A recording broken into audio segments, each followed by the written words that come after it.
Corona महामारी के दौरान सभी शैक्षणिक संस्थाएं बंद हैं, चाहे वो स्कूल हो या फिर कॉलेजेस, लेकिन उसके बावजूद भी ऑनलाइन पढ़ाई चल रही है। लेकिन इसमें सबसे बड़ा सवाल ये होता है कि किस प्रकार से जो छात्र हैं उन्हें अगले साल के लिए पास किया जाएगा या प्रमोट किया जाएगा, जिसे लेकर राज्यपाल की अध्यक्षता में बीबीएमक्यू में एक वीसी का आयोजन किया गया था, जिसमें ये निर्णय लिया गया कि जितने भी ऑड सेमेस्टर के छात्र हैं उन्हें अगले सेमेस्टर में प्रमोट कर दिया जाएगा और साथ ही साथ जो इवन सेमेस्टर के छात्र हैं उन लोगों का एग्जाम लिया जा सकता है। ऐसे में आइए विस्तार से जानते हैं कि किन लोगों को प्रमोट किया जाएगा, प्रमोट करने के लिए क्या कुछ क्राइटेरिया है और साथ ही साथ एग्जाम जो लिया जाएगा वो ऑफलाइन लिया जाएगा या ऑनलाइन लिया जाएगा। सर, एक बैठक करके ये फैसला लिया गया कि जो ऑड छात्र हैं, जो ऑड सेमेस्टर के छात्र हैं, उन लोगों को प्रमोट किया जाएगा और इवन वालों के लिए एग्जाम की क्राइटेरिया है। चाहूँगी कि एक बार विस्तार से आप छात्रों को बताएं कि किन सेमेस्टर के छात्रों को प्रमोट करने का फैसला लिया गया है और किन लोगों के लिए आगे चल के एग्जामिनेशन का आयोजन किया जाएगा। जो हमारा ये राजभवन के साथ महामहिम के साथ जो ऑनलाइन जो डिस्कशन हुआ ऑल यूनिवर्सिटीज़ के वाइस चांसलर के साथ, एक डिसीजन ये लिया गया, लेकिन अभी तक ऑर्डर आया नहीं। रिटन हार्ड कॉपी एक निर्देश आ जाएगा, उसके अनुसार इसको मैं काम करूँगा। उसमें निर्णय ये लिया गया, ये प्रपोजल कोयलांचल विश्वविद्यालय से ही था कि इसका एग्जामिनेशन विभाग ने एक प्रपोजल दिया था अपने विश्वविद्यालय प्रमुख को, माननीय कुलपति महोदय को, कि आप जितना भी ऑड नंबर का सेशन है, जैसे 1, 3, 5 यूजी में, पीजी में 1, 3 ऑड है, तो जो उनका एग्ज़ाम पेंडिंग है उनको हम प्रमोट करेंगे। प्रमोट करने का बेस क्या होगा ये मैं क्लियर कर देना चाह रहा हूँ कि सेमेस्टर 1 में बच्चे जो भी हैं, जो उनका इंटरनल मार्क्स जो मेरे यहाँ जमा हो चुका है या हो रहा है या प्रक्रिया चल रही है होने का, तो जो उनका ये मार्क्स है उसी के आधार पे इनका रिजल्ट बना के फर्स्ट सेमेस्टर उन्हें इम्प्रूव कर दिया जाएगा।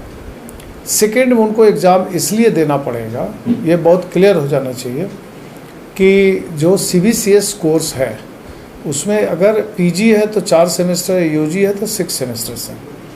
तो उनका CBCS का कोर्स में शुरू से गाइडलाइन में है कि अगर बच्चा 1 में प्रमोट भी होता है तो 2 में उसको पास करना होगा, 3 में प्रमोट होता है, 4 में प्रमोट, 5 में जाके 6 का फॉर्म तब तक वो नहीं भरेगा जब तक कि 5 तक उसका क्लियर नहीं होगा। पहले से CBCS में चला रहा है।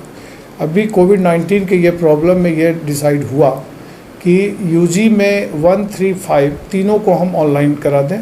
ऑनलाइन के जैसे 1 में है कि इंटरनल मार्क्स जो है उसी के आधार पे, मतलब उनका असेसमेंट करके कुछ हमारा उसमें डाटा है, कैलकुलेट करके उनको मार्क्स अलॉट कर दिया जाएगा, रिजल्ट निकाल दिया जाएगा। 3 में 2 का एग्ज़ाम वो दे रखे होंगे तो 50% असेसमेंट उनका सेमेस्टर 2 के रिजल्ट पे होगा और 50% 3 के इंटरनल पे होगा। सेम पैटर्न 5 के लिए एप्लीकेबल होगा। ये यूजी में। पीजी में ये होगा कि सेमेस्टर 1 का जो इंटरनल मार्क्स है उसके ये पे कैलकुलेशन देके उनको रिजल्ट दे दिया जाएगा, 2 में वो चले जाएंगे। और 3 में 2 का मार्क्स का उनका जो परफॉर्मेंस रहा है उसका असेसमेंट 50% असेसमेंट होगा और 3 का जो इंटरनल होगा उसका असेसमेंट होगा, उससे वो 3 को निकाल दिया जाएगा। प्रमोट नहीं कहा जाए, उसको पास कर दिया जाएगा उसमें, क्योंकि प्रमोट होने का मतलब है CBCS में कि आप कहीं ना कहीं आपका कोई प्रॉब्लम है माइनस, तो उस हालत में हम लोग CBCS के कोर्स के अनुसार उसको एक वर्ड यूज करते हैं प्रमोट। प्रमोट अगर जस्ट आपको हमने आगे कर दिया लेकिन पीछे का आपको जब तक नहीं क्लियर करिएगा वो 5 या 3 में बैरियर लग जाता है, उस तक आपको क्लियर करना होगा। या विशेष परिस्थिति में पीजी में 4 में भी हम लोग एग्ज़ाम के लिए अलाउ कर देते हैं, लेकिन रिजल्ट उनका तब तक पब्लिश नहीं होता है जब तक कि पीछे प्रमोशन जिस सेमेस्टर में रुका था उसको जब तक क्लियर नहीं करेंगे उनको मार्क्स नहीं मिलेगा। ये चीज़ सिस्टम है और यही रूल को हम लोग इस बार फिर इम्प्लीमेंट कर रहे हैं, केवल राजभवन का लिखित आदेश का वेट कर रहे हैं। इसके साथ ही साथ जैसे कुछ छात्रों का ये बार बार शिकायतें आ रही हैं कि कुछ टेक्निकल गड़बड़ी की वजह से जो फॉर्म फिलअप वो कर रहे हैं तो बैंक से उनका जो फीस है वो कट जा रहा है, लेकिन फॉर्म फिलअप नहीं हो पा रहा है। ऐसे में उन्हें जब दोबारा फॉर्म फिल करना है तो उन्हें लेट फाइन लगाना है। उन लोगों के लिए आगे क्या किया जाएगा? पहले तो फर्स्ट प्रश्न है कि उनका पैसा कट गया है, पैसा रिफ़ंड हुआ कि नहीं, एक बहुत बड़ा प्रॉब्लम है। तो एक्चुअली कॉल सेंटर नंबर हर एक साइट पे अवेलेबल है, 2-3 नंबर रहता है। बच्चे को चाहिए कि पहले तो उससे कांटेक्ट करे कि मेरा पैसा फंसा हुआ है। तो उसमें मैडम 2-3 चीज़ होता है जो मैं देखा हूँ। एक तो ये होता है कि बच्चे जैसे आके बताते हैं कि मेरा पैसा कट गया, तो पैसा कट गया तो 24 और 48 आवर्स में वो बैंक क्लियर कर देती है ऑटोमेटिक। आपके अकाउंट में जिस अकाउंट से आपने ट्रांसफ़र किया था वो अकाउंट में ट्रांसफ़र हो जाएगा। होता क्या है यहाँ पे, जो व्यवहारिक बात मैं देख रहा हूँ कि एक साइबर कैफ़े, एक माफिया ग्रुप है यहाँ।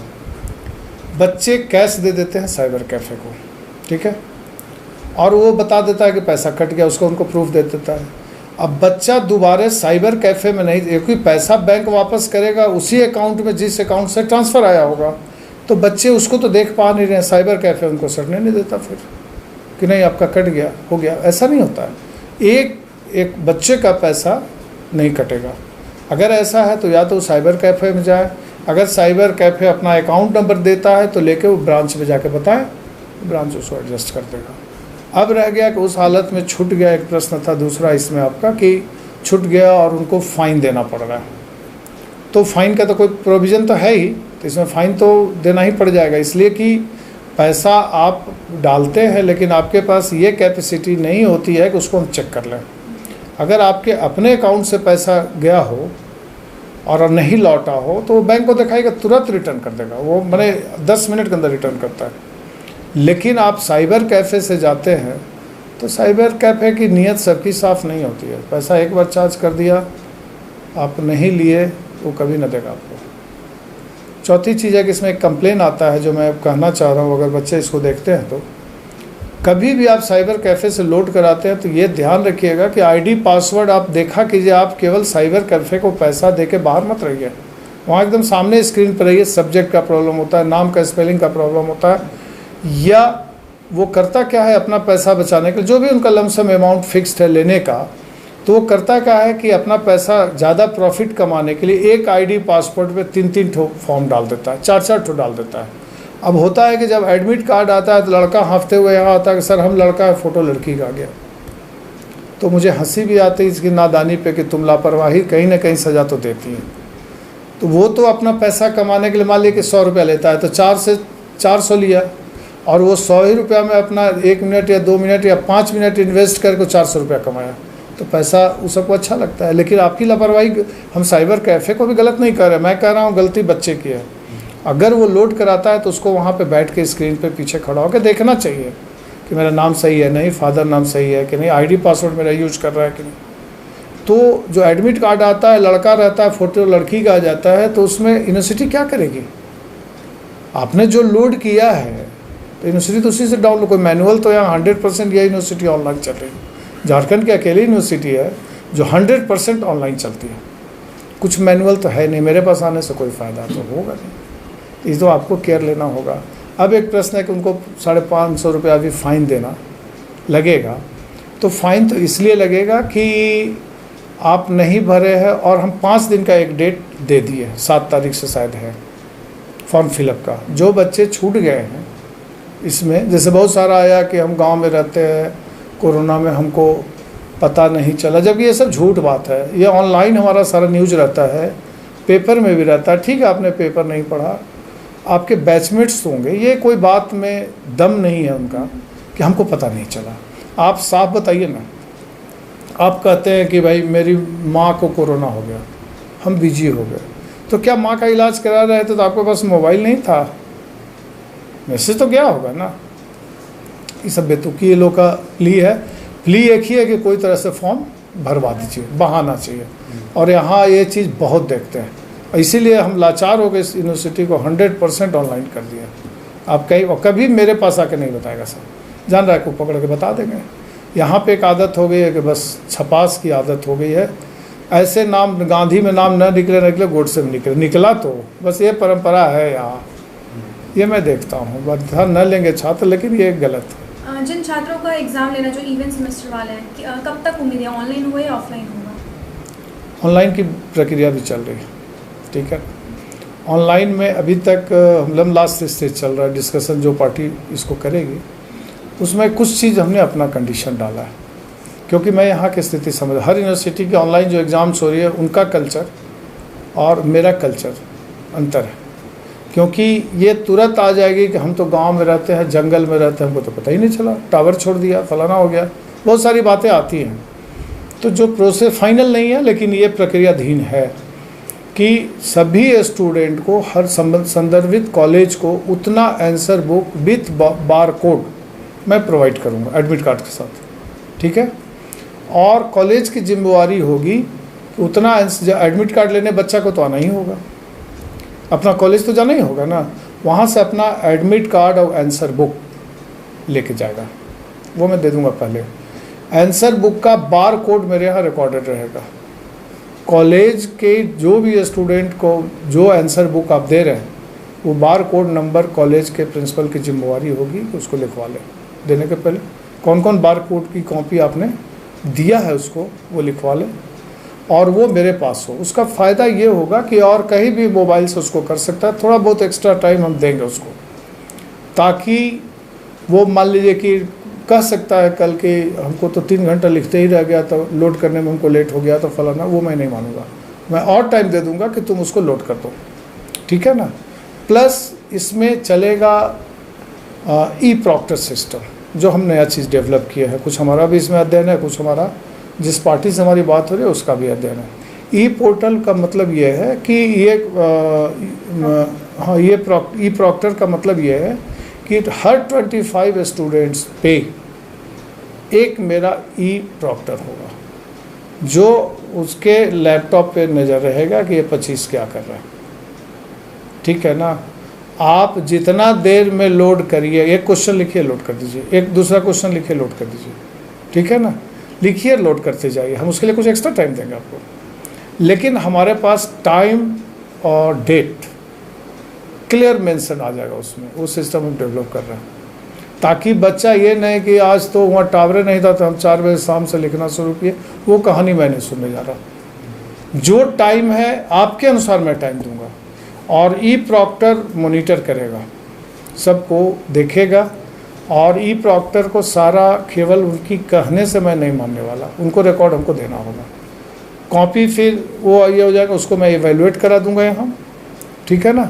अगर बच्चे का मैंने QR कोड में डिफरेंस आया आंसर बुक में, रिजल्ट उनकी पेंडिंग हो जाएगी, ये मानना होगा। ये एक बहुत सेफ साइड है, और हम समझते हैं पूरे इंडिया में ये इस सिस्टम को डेवलप करने में सबसे आगे कोयलाब चला है। तो जैसा कि आपने सुना कि जितने भी ऑड सेमेस्टर के जो छात्र हैं, चाहे वो यूजी के हों या पीजी के हों, उन सभी छात्रों को उनके इंटरनल असेसमेंट और उसके पहले के सेमेस्टर के आधार पर 50-50% के आधार पर उन्हें नेक्स्ट ईयर प्रमोट किया जाएगा। इसके साथ ही साथ जो इवेंट सेमेस्टर के छात्र हैं उन लोगों का ऑनलाइन एग्जामिनेशन लिया जाएगा, जिसकी क्राइटेरिया भी पूरी तरीके से चल रही है, यानी कि बहुत जल्द ही उन लोगों के लिए ऑनलाइन एग्जामिनेशन की व्यवस्था की जाएगी। साथ ही साथ हमने ये भी जानने का प्रयास किया कि जिन छात्रों के द्वारा बार बार ये कंप्लेन आया करती है कि वो जब साइबर में जाकर अपना फॉर्म फिलअप करते हैं तो कई बार ऐसा होता है कि उनके अकाउंट से जो पैसा है वो कट ज़रूर जाता है, लेकिन उसके बावजूद भी उनसे फ़ाइन वसूला जा रहा है। ऐसे में उन्होंने बताया कि कई बार ऐसा होता है कि बैंक के द्वारा पैसों को रिफंड कर दिया जाता है। तो सबसे बड़ा सवाल ये है कि पहले ये पता करना है कि 1 से 2 दिनों के अंदर बैंक से रिफंड हुआ है या नहीं हुआ है। साथ ही साथ ये भी हमें बताया गया कि कई बार ऐसा होता है कि साइबर कैफ़े वालों के द्वारा भी धांधली की जा रही है। ऐसे में ज़रूरत है कि बच्चे जो छात्र हैं वो जब फॉर्म फिलअप करवा रहे हैं तो वो उस समय थोड़े सतर्क रहें और सजग रहें, क्योंकि कई बार